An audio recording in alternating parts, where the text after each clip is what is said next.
어젯밤 경주에서 발생한 규모 5.8의 지진과 관련해 국회 안전행정위원회가 중앙재난대책본부를 긴급 방문했습니다. 전격 인터뷰 오늘은 국회 안행위 소속이신 소병훈 더불어민주당 의원 모시고 관련 말씀 나눠보겠습니다. 의원님 안녕하십니까? 예, 안녕하십니까? 예, 5.8의 강진 경주에서 발생을 했습니다. 어제 전 국민이 불안에 떨었고 또 직접 중앙재난대책본부를 안행위 차원에서 방문하셨는데 어떤 상황 보고받으셨습니까? 예, 물론 안전처도 아직은 지진에 대해서 익숙하지 못하다는 느낌을 받았는데요. 네. 일반 국민들도 마찬가지일 겁니다. 저희도 백남기 농민 청문회를 하는 도중에 지진이 발생했는데 지진이 일상적으로 나는 지진에 대한 대비가 있었다면 아마 바로 달려갔어야 될 겁니다. 그렇지만 청문회 끝내고 11시에 도착했고 그리고 재난처의 그 보고는 주로 큰 사고가 없었다. 그리고 일상적으로 그 하던 일들, 그러니까 달리던 기차는 서행을 했고 멈추거나 서행을 했고 그리고 약간의 그 혼란은 현지에서 다 잘 수습되고 있다. 이 정도 보고였습니다. 예. 언론에 보도된 내용과 뭐 큰 차이가 그럼 없는 내용인데 규모 6.0 정도의 지진이 언제든 발생할 수 있다. 이제 이런 얘기가 더 불안한데 여진도 그렇고요. 재난 대비 시스템을 좀 총체적으로 점검해야 되는 게 아니냐 이런 느낌이 있습니다. 관련 상임위 개최라든가 활동이 좀 계획이 돼 있을까요?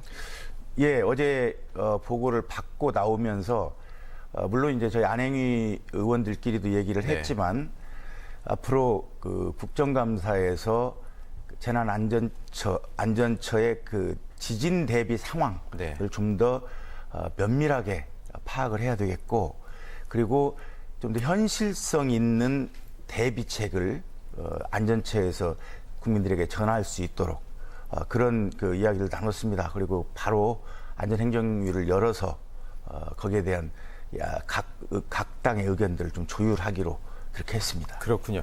청문회 얘기로 좀 가보겠습니다. 어제 이제 백남기 농민 청문회가 있었는데 경찰의 강경 대응 여부를 놓고 여야 간 접점을 찾지 못했습니다. 뭐 여당은 불가피했다 이런 얘기인데 어떻게 보십니까? 예, 청문회를 앞두고 많은 그 분들이 우려를 했습니다. 어쩌면 진상 규명보다도 폭력 진압이냐, 폭력 시위냐 그걸 가지고 양당이 다툴 것 같다. 그런 그 우려를 많이 했는데요. 역시 시작은 그 본질을 벗어난 폭력 진압과 폭력 시위, 닭이 먼저냐 달걀이 먼저냐를 이야기했습니다. 그런데 한 가지 아쉬웠던 것은 그 당시에 진상을 알기에 가장 좋은 자료가 있습니다. 백남기 농민이 쓰러지고 병원으로 후송된 직후에 그 살수차를 운행하던 경찰 2명이 그 서울경찰청 청문감사 담당관실에서 진술 조서를 받은 게 있습니다. 그 내용을 제출해주면 우리가 굳이 그 청문회에서 서로 다투지 않고도 그 당시의 상황을 가장 정확하게 알 수 있을 텐데 무슨 일인지 정부에서는 계속 그 진술 조서 제출을 거부했습니다.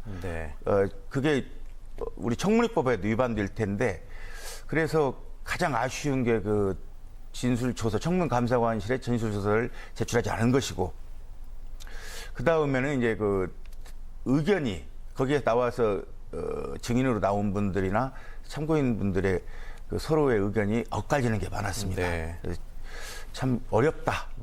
그런 생각을 했습니다. 백남기 농민의 따님도 직접 증인으로 나왔는데, 뭐 백남기 씨의 명예를 회복하는 것도 굉장히 중요하고 또 진상규명도 중요하지 않겠습니까? 앞으로 어떻게 해결돼야 한다고 보시나요? 참 안타까운 일인데요. 백남기 농민은 70세입니다. 70살 늙은 농부가 그 아주 강한 물대포에 맞아서 1초도 안 되는 순간 뒤로 넘어져서 머리를 콘크리트 바닥에 부딪히고 의식을 잃었습니다. 그런데 그 그림을 많은 국민들이 보셨겠지만 그 후에도 5초 동안을 쓰러져 있는 백남기 농민에 향해서 직사로 살수를 합니다. 약 1m가량 백남기 농민이 뒤로 밀리게 되는데요. 그러고 나서 그분을 구하러 온 사람들을 향해서도 약 15초 이상 거의 무자비한 살포를 했습니다.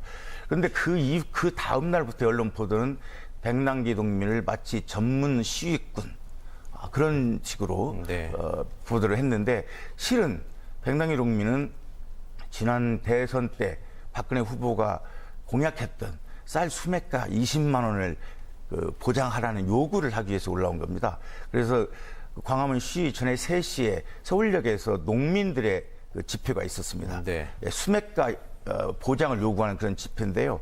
그것을 전국에서 올라온 농민들이 수매가 요구를 하는데 그 사람들을 전문 시위꾼으로 보거나 그 사람들을 폭력 시위단으로 보는 건 문제가 있죠. 예. 그걸 밝혀서 이분들의 명예를 회복해야 된다. 그래서 그 당시 보도했던 언론과 그리고 지금까지도 백남기 농민에게 사과하지 않는 정부는 사과를 해야 되겠다 이런 생각을 합니다. 예. 잘 좀 마무리가 됐으면 좋겠습니다. 지역구가 경기도 광주시인데요. 지난 7년 동안 인구 증가율이 가장 경기도에서 높은 지역이었습니다. 사회 기반 시설이 취약할 수밖에 없는데 관련해서 수도권 정비 계획법을 발의하셨거든요. 예. 어떤 내용들이 좀 담겼습니까? 예, 1982년도에 수도권 정비 계획법이 만들어졌는데요. 네. 당시에는 수도권과 지방의 불균형 발전 때문에 그런 거예요. 그래서 수도권과 지방의 균형 발전을 위해서 만든 법인데 그게 진행되면서 오히려 수도권 내에 불균형이 발생했습니다. 예. 그래서 제가 이번에 제출한 개정법에는 이미 불균형화된 수도권의 균형 발전을 좀 하자 해가지고 제가 정비 발전지구 지정에 대한 개정안을 냈습니다. 그래서 오염 총량제의 규정을 받는 것 중에서 정비 발전지구를 지정해가지고 일부 개발을 허용하는 그래서 정비 발전지구 내에 산업시설, 그러니까 작은 중소 제조업체도 유치를 하고 그리고 또 한 가지는 저희 광주에는 전국 226개 지자체 중에서 유일한 건 아니고 5개 예. 자치단체 종합대학이 없습니다. 그래서 어떤 교육의 평등 이런 부분을 보장받기 위해서라도 종합대학을 좀 유치했으면 좋겠다. 그런 뜻에서 개정안을 냈습니다. 네. 말씀 잘 들었습니다. 추석 연휴 잘 보내시고요. 예. 지금까지 더불어민주당 소병은 의원 모시고 말씀 나눴습니다. 고맙습니다. 예, 고맙습니다.